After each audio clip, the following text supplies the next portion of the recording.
Dicen que la luna es fría, misteriosa, silenciosa.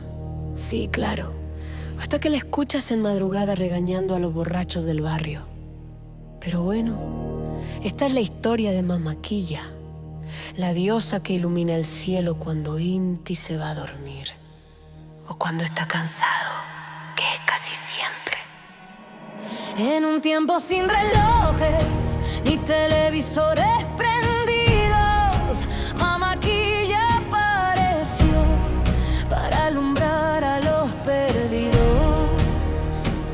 Los incas la miraban como si fuera una reina. Bueno, lo era.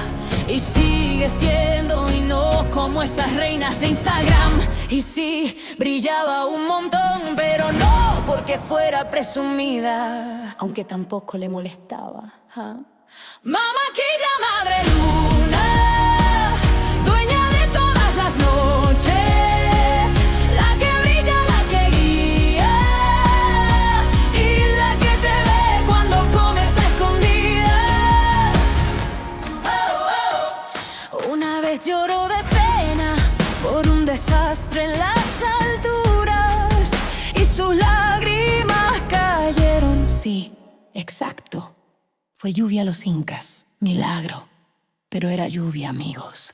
Ella mueve las mareas, el invierno y la cosecha, y controla los estados y esos mismos cambios de humor mensuales que nadie quiere mencionar. Pero no te confundas, no era solo tierna y luminosa. Si te portabas mal, un eclipse y te quedabas sin luz para chismosear. Mamaquilla, madre eterna, luz que nunca se nos quita. Cuando todo se vuelve oscuro, eres batería, pero infinita. Un día Inti dijo: me voy un rato, cuida todo.